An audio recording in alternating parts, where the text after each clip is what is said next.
O município de Ilópolis está localizado na parte alta do Vale do Taquari, região serrana do estado do Rio Grande do Sul, distante 196 quilômetros da capital, Porto Alegre.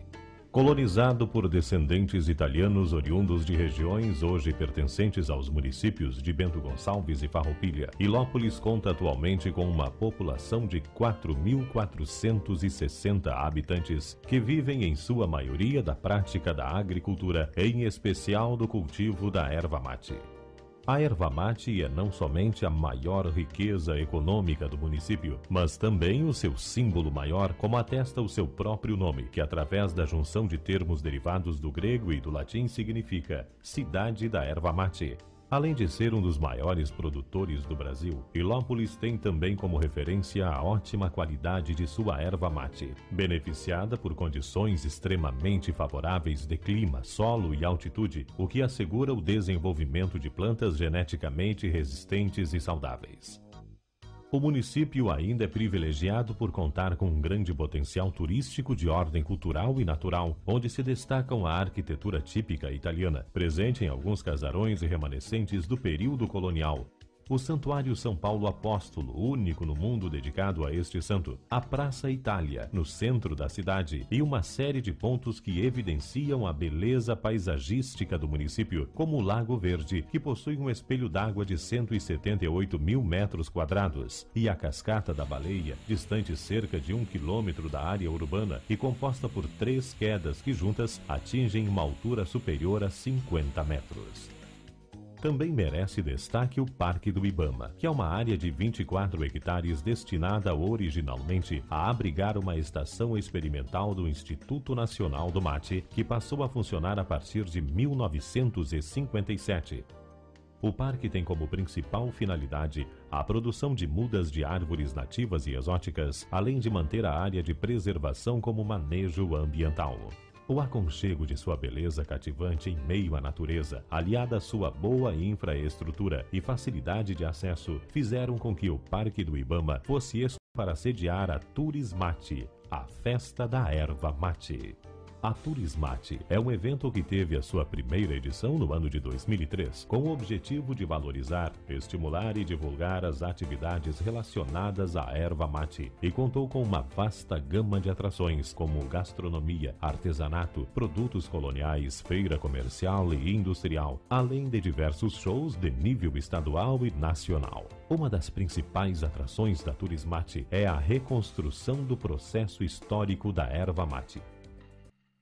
Etapa 1. Dos primórdios da civilização até 1509 d.C. A erva milagrosa.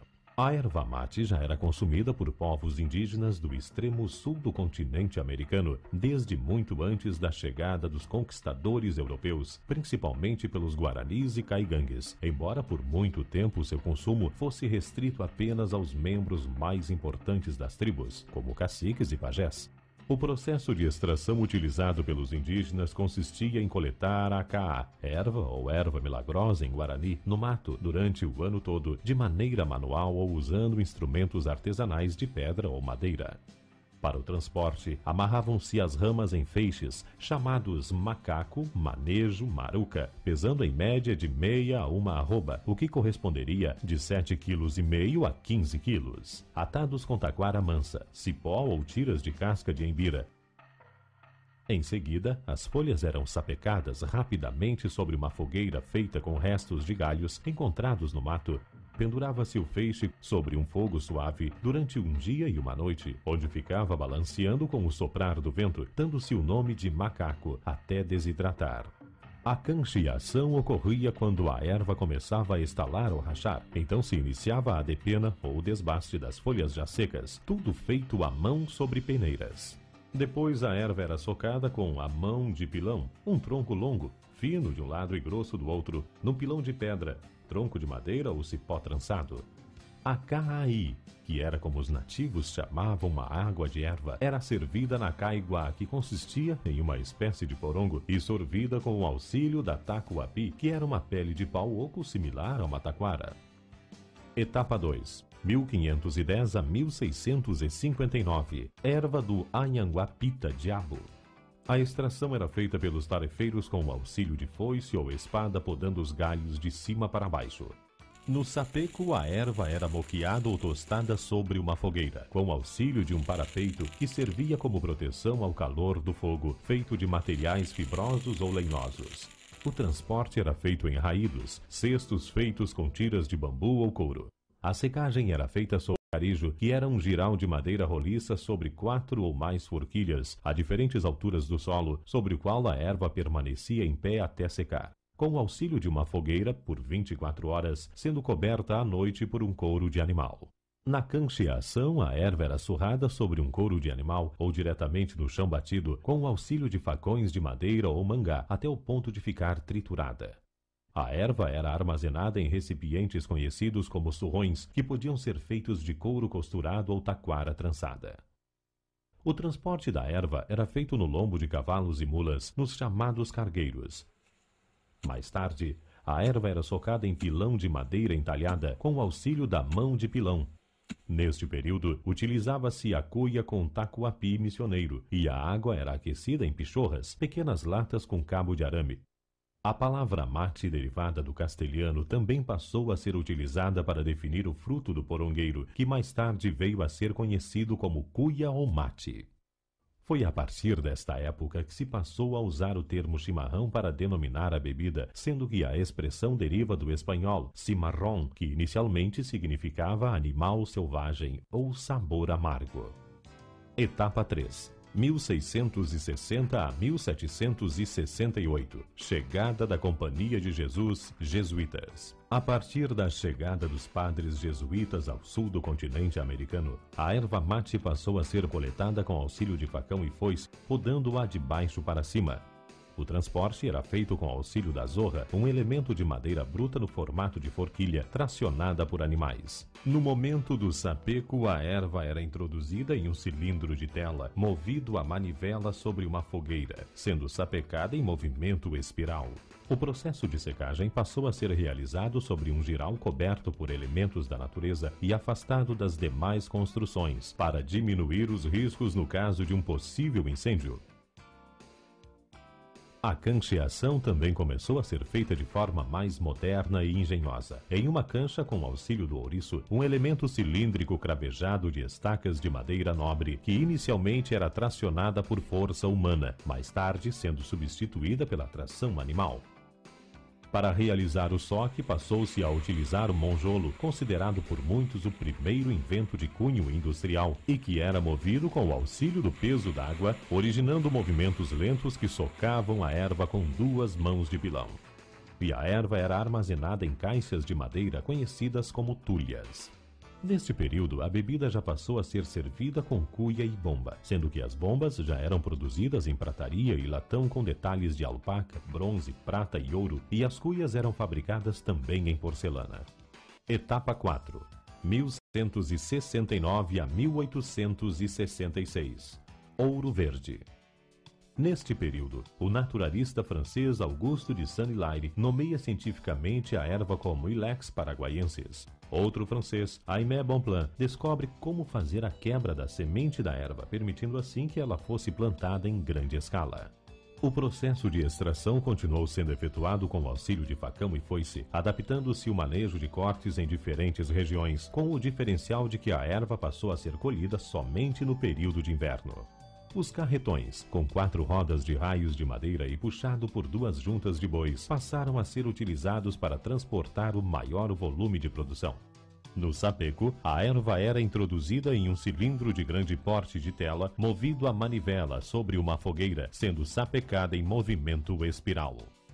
A secagem passou a ser feita sobre o boberaquá raído, que em Guarani significa buraco que faz reluzir, e consiste em um jiral em arco onde a erva era espalhada e não mais mantida em feixes para desidratar. O calor era conduzido do moquém, ou quadro de fogo, por um conduto de pedra também chamado tatu, com rejunte de barro, esterco de animal e cinza.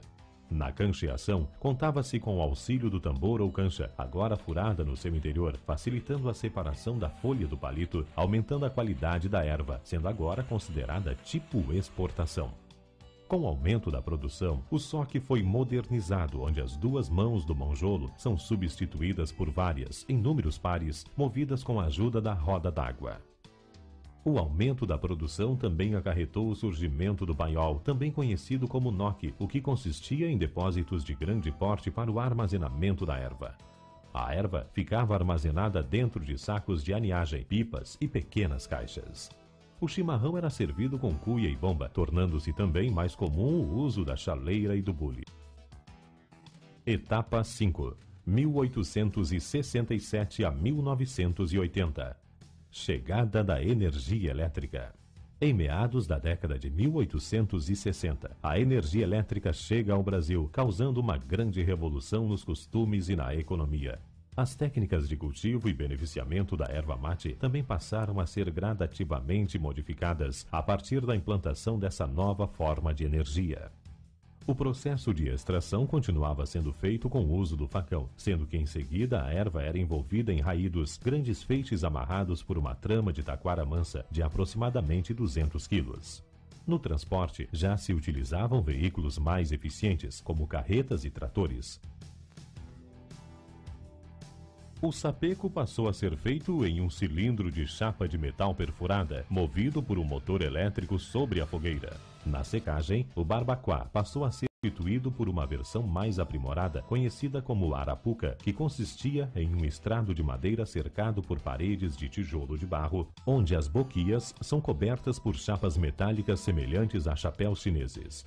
O quadro de fogo é coberto de tijolos, assim como o conduto. Para a cancheação, utilizava-se então um picador cilíndrico com dentes de ferro. A energia elétrica também já era usada no soque, onde movia o pilão, que podia ter até 24 mãos. Neste período, a erva é comercializada em sacos de nylon e embalagens de papel.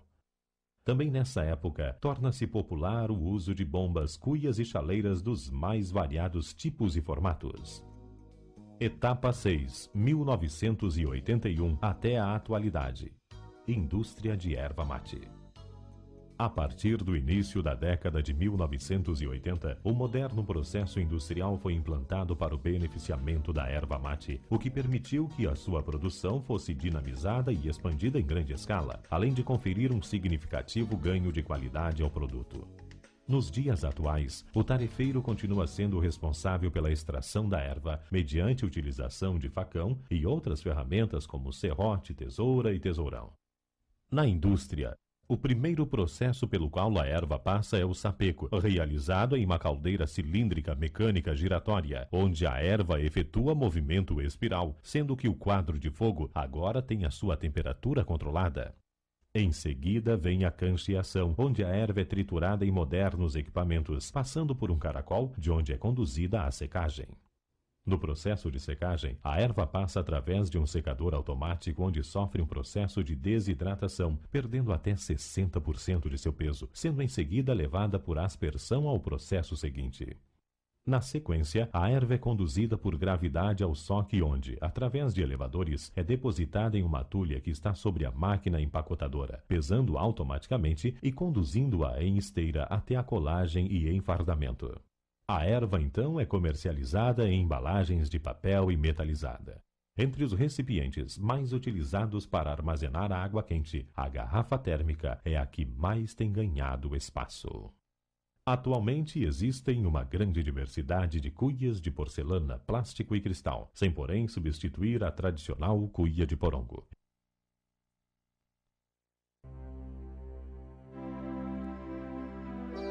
Velho Rio Grande campeiro, catedral farrapa um dia.